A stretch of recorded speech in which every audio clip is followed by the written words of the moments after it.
Hello, and welcome to Reserve Power. I'm Phil Arvizo, and today we're featuring Norton Air Force Base and the 445th Military Airlift Wing. This Air Force Reserve unit has an important mission in C-141 aircraft. Norton's active duty and reserve forces make up a vital economic, professional, and military segment of San Bernardino and surrounding communities. Today we'll fly with the 445th crew and get an insight into their jobs, both military and civilian, and their role in our nation's defense. That's today on Reserve Power. I was in flying all the time, and I wanted to go with a commercial airline, and I chose Delta Airlines, and luckily I was hired by them. At the same time, I wanted to stay in the Air Force. I wanted to keep the green suit on and keep flying for the military, so I got the best of both worlds, being able to fly with the reserves out at Norton, and that's just been great. As a matter of fact, I came back with about 99 hours, and I got my check right and upgraded right away. Another 300 hours later, I upgraded to first engineer. And being an art, they kept me pretty busy, so I'm about 200 hours shy of 10,000 hours right now. I wear two hats. During the week, I'm a civil servant, and on weekends, I wear the Air Force Reserve hat as a tech sergeant. It's kind of a complimentary position. In order to be an Air Reserve technician, I have to be currently qualified in the aircraft and on my crew position. I'm an instructor loadmaster, which means I teach upcoming crew members how to be aircraft loadmasters on the 141. I joined the reserves about 7 years ago, and at that time I was in maintenance, avionics maintenance, autopilot shop. The reason I went into the reserves is a transition period in my life, and I'd been exposed to the military pretty much my entire life, with my father being in the service and just different people that I knew. And I'd always wanted to join, and I felt like this was a good time, so just took the opportunity to fulfill that dream. I spoke with Colonel Mike Lee, commander of the 445th Military Airlift Wing, and he gave me some insight as to how the reserve operates. Tell us a little bit about yourself and how you came to the wing. Well, I was on active duty for 6 years, flew in B-52s and sometime in Southeast Asia, and the TDYs were very, very long, and I felt that I could continue to serve my country in a reserve role and yet have a little more time at home. So at that point in time, I opted to leave the active duty, go back to school, get a master's degree, and join the reserve. And I was stationed at Hill Field, flying in C-124s. Phil, do you remember what a C-124 is? And flew there, received a master's degree, and then the opportunity came for me to move up to McChord, and I took what is called an Air Reserve Technician job at McChord Field. It's a civil service job, and you work for the Air Force Reserve. And as far as I'm concerned, after my activities in the active duty force, I've got the best of both worlds. And I've continued along with the reserves up to now. I've been stationed in Sacramento at the 440th Air Refueling Wing, at 4th Air Force, also in Sacramento at McClellan Air Force Base. I've been a group commander at Niagara Falls in C-130s. I've flown in 141s again at McChord as an Air Reserve technician there and a nav scheduler, that sort of thing. Most recently, from 4th Air Force as the DO, down here as the wing commander of the 445th.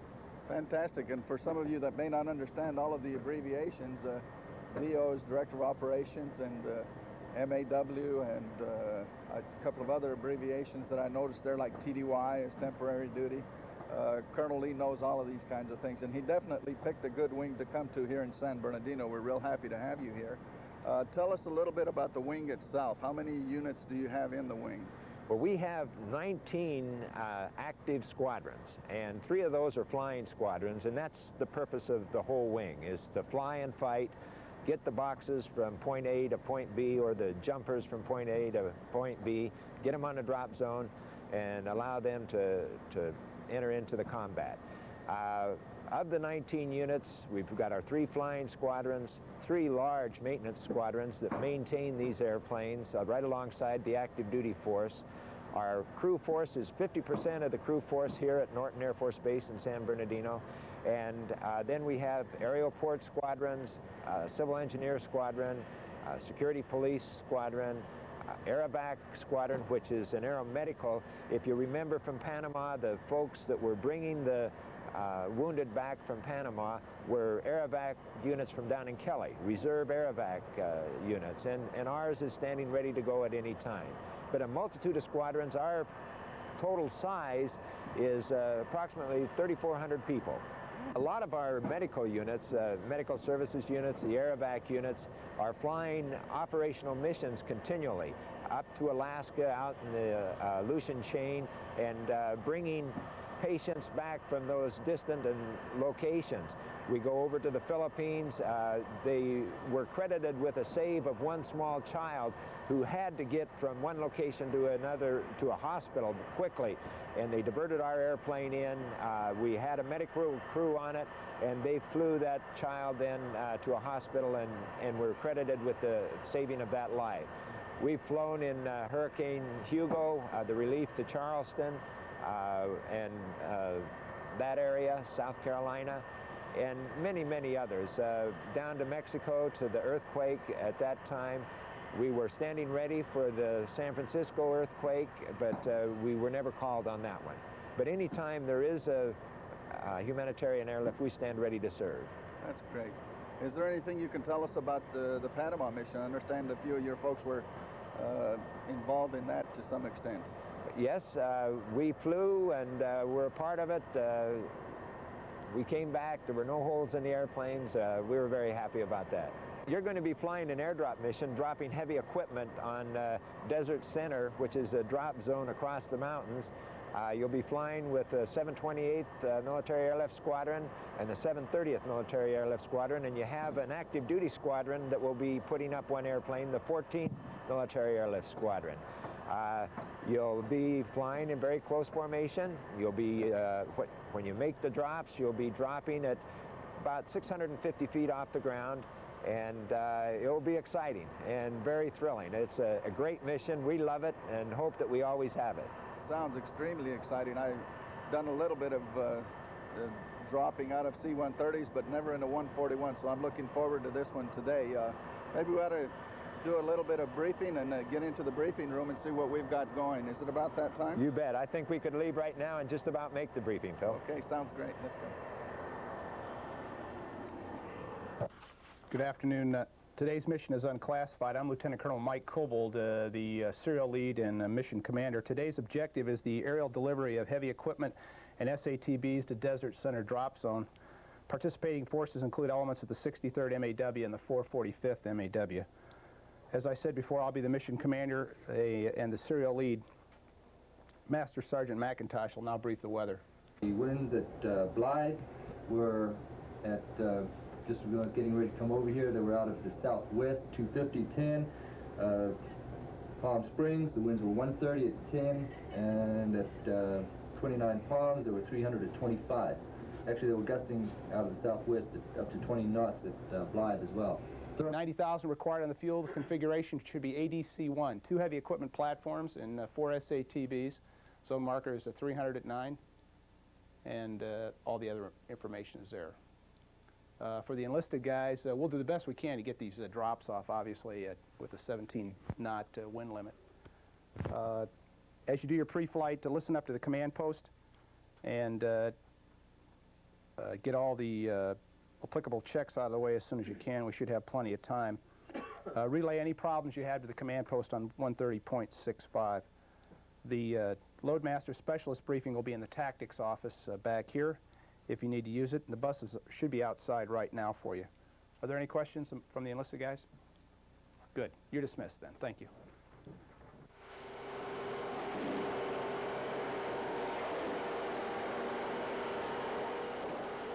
What I do on the aircraft is Loadmaster. As an aircraft loadmaster, I'm primarily in charge of pre-flighting various systems that we use for cargo loading and for passengers, and to include emergency procedures. And I also supervise the inspection of the cargo load, upload the aircraft, to include airdrop loads and the rigging of that. That's validate our hazardous cargo on the aircraft, ensure its positioning. Then, of course, we compute the weight and balance, which is the critical phase for our job. Involves a lot of math. We balance that aircraft and use that data for takeoff performance data and make sure the airplane can fly and get to where it's going to go.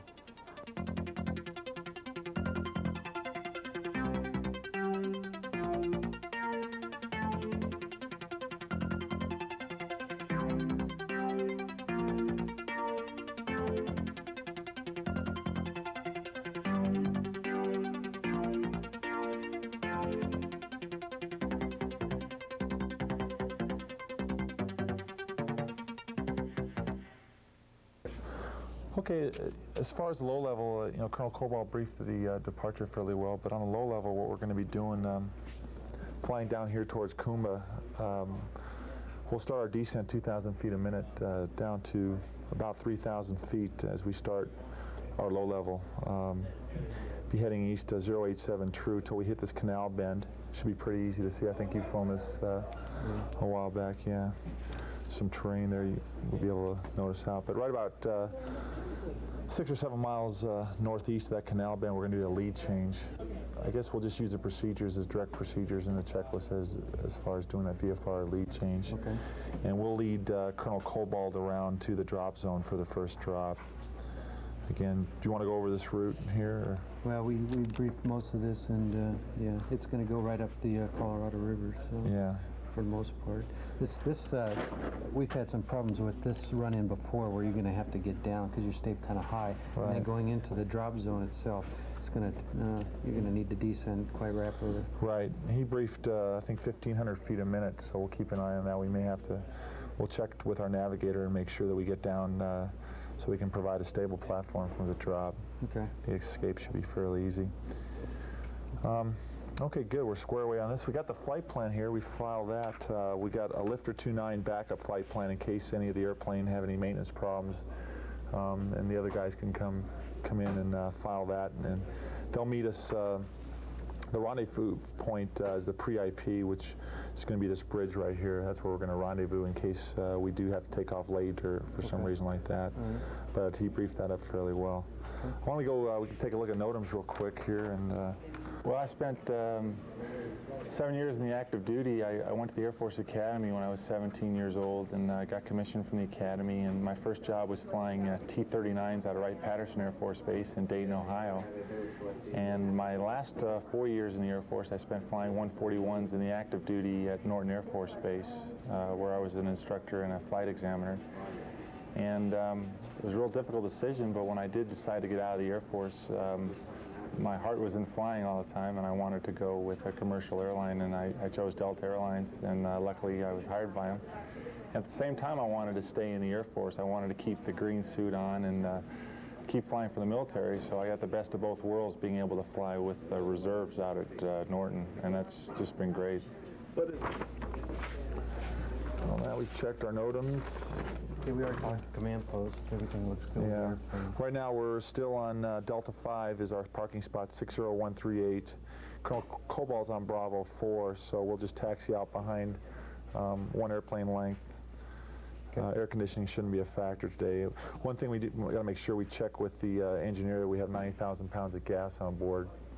I think we're going to need all our gas today for the drops. And when we get out there, if you don't mind, set up the half-quick radios. I'll go make sure everything's okay in the back. As far as the heavy equipment platforms, you can start setting up the half-quick radio.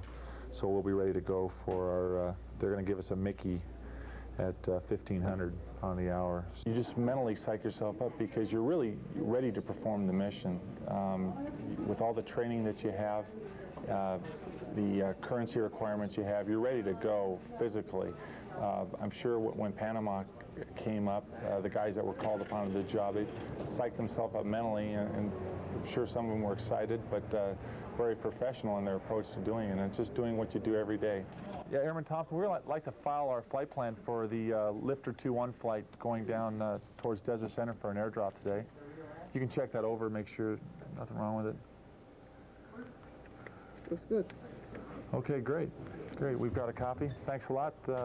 Should be taking off about 15:30, so you can tell the tower to expect a 15:30 departure. No problem. Thanks. Don't go away. In a moment, we're going to fly one of these C-141s.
My name is Master Sergeant Al Lopez, and I got in the reserves in 1960, actually February 3rd, 1960. And the reason I got into it, well, I missed the service. I'd been out a couple of years, so I got back in. Also, it gave me a civilian job. And at the time, I was working for Douglas Aircraft, which was right next door at Long Beach Airport. And I've been doing this now for 30 years. The first airplane I flew was 119 up until 1967. Then I transitioned into this aircraft in 67. As a matter of fact, December 26th, they gave us a Christmas Day off, and we started training for this program December 26th at March Air Force Base. My name is Patricia Thornton. I'm a technical sergeant in the Air Force Reserves. Presently, I'm in upgrade training to become a fully qualified flight engineer. I joined the reserves about 7 years ago, and at that time I was in maintenance, avionics maintenance, autopilot shop. The reason I went into the reserves is a transition period in my life, and I'd been exposed to the military pretty much my entire life, with my father being in the service and just different people that I knew. And I'd always wanted to join, and I felt like this was a good time, so just took the opportunity to fulfill that dream. The following year, we came over to Norton, and they sent me to Tinker Air Force Base for flight training. And that was in 1968. I made my first flight in June, all the way into Vietnam and back. I did about 2 or 3 shuttles that mission.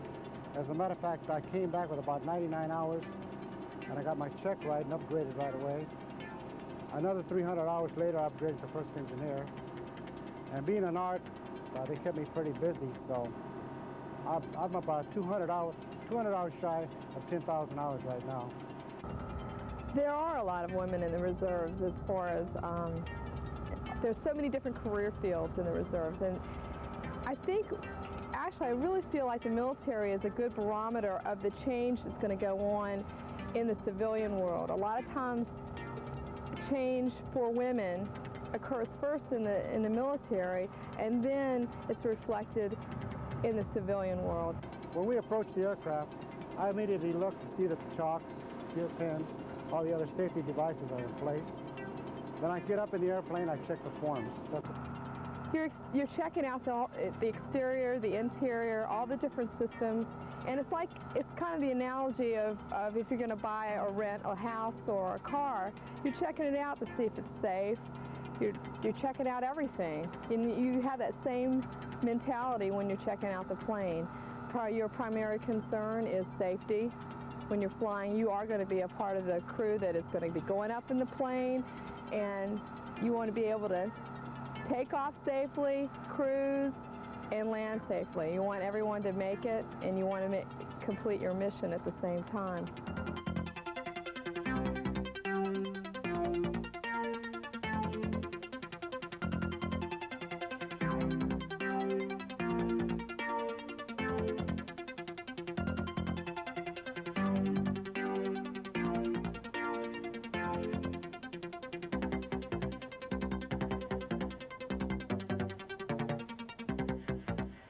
During the week when I'm not out at the Air Force Base flying for the Air Force, I'm a pilot for Delta Airlines, #1 airline in the country, I think. But typically I go out on a 2 or 3 day trip, and we fly. Delta flies all over the United States. We fly to Canada, Mexico, the East Coast, Florida.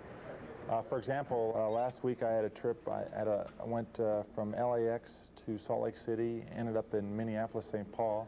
Spent the night in Minneapolis, St. Paul, and the next day we went from Minneapolis to Atlanta, from Atlanta to Denver, and Denver up to Calgary. We found ourselves spending the night in Calgary. The next day, the final day of the trip, we went Calgary, Salt Lake City, and back to Los Angeles. So that was a typical 3 day trip, and I probably fly one of those trips about 4 times a month. So about 12 days a month, 12 or 13 days a month, I'm flying with Delta Airlines.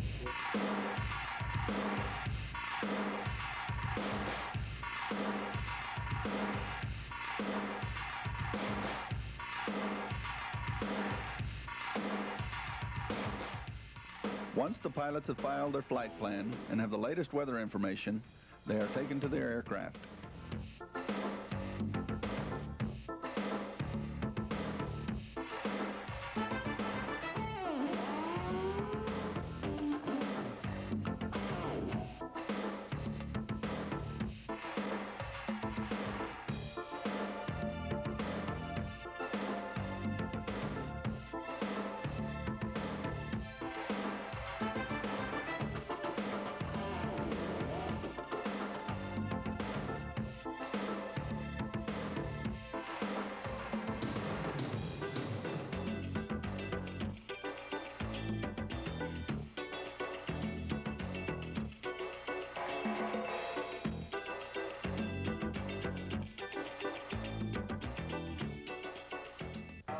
Okay, I'm Captain Dominguez here. We're going to be flying off the bat. We're lifter 2-1, however, we're taking off in the #2 position for a check ride. We'll be flying #2 out until we approach El Centro. We'll be doing a lead change. We'll be leading the first drop. We'll be leading a visual drop right off the bat. Right now the winds are gusting in and out of limits, so be ready to drop a bundle. We'll try to get the word to you early if we're going to drop a bundle, okay? Station's time is going to be 15:05. I've got 41 past right now. Make sure you have a good time hack. But 15:05 will be stations. Engine start 15:10 to taxi at 20 past the hour. Engineers, performance data, taking off on runway 6 out of here. You can plan on depressurizing our initial descent down in the drop zone. Remain depressurized until we climb up towards 10,000 feet after the 2nd and the 4th drops.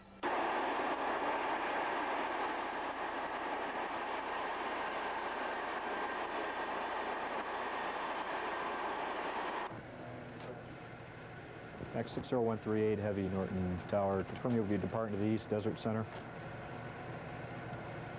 Mach 138 Heavy, roger. Wind 310 at 3, cleared for takeoff.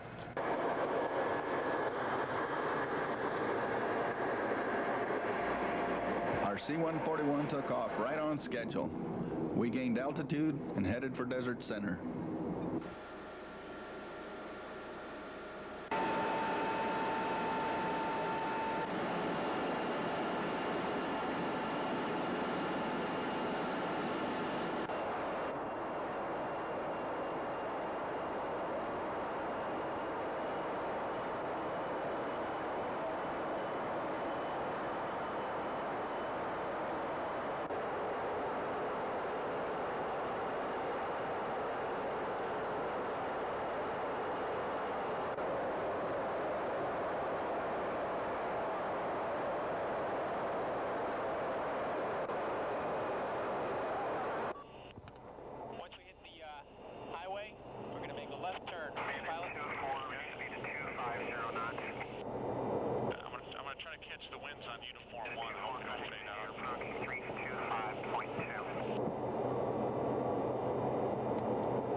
bundle now in case the winds are up. Otherwise, center sky is 433. How's the AT outside? What do you think?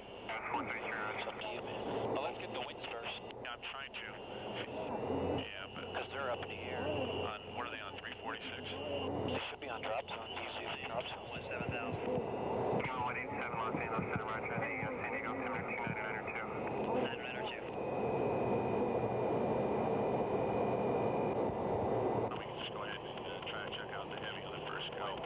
Maybe Romeo. I was debating as to whether or not to go with the mirror here on the first go, but they're going 17, so we might as well try to get the heavy out. Does that sound?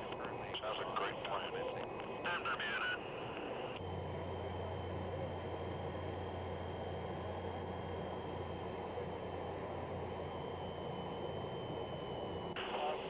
Cleared open. Are we depressurized? We are. Okay, the town should be right before the river. Which side of the bend is it, right here? Deploy the intercom, Navy Romeo. Yeah, it should be right down below us. Gotcha, where are you, buddy?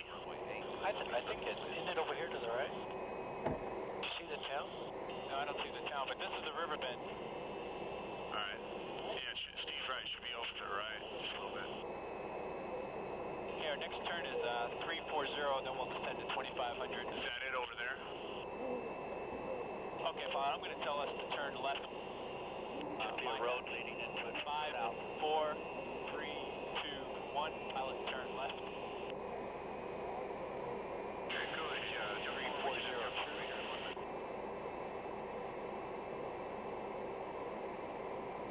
You want to go down 2500 now? Yes, sir. Okay, we're going. Once in position, the crew prepares to make the drop and deliver its cargo to the waiting troops below.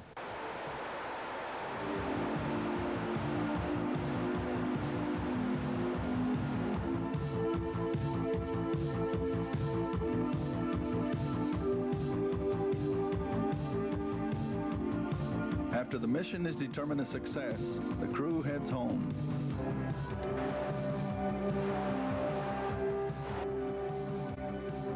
To sum up their feelings about time spent in the Air Force Reserve, Outstanding. Opportunity. I would say fulfillment. Pure excitement and camaraderie, esprit de corps. That pure excitement comes to mind first.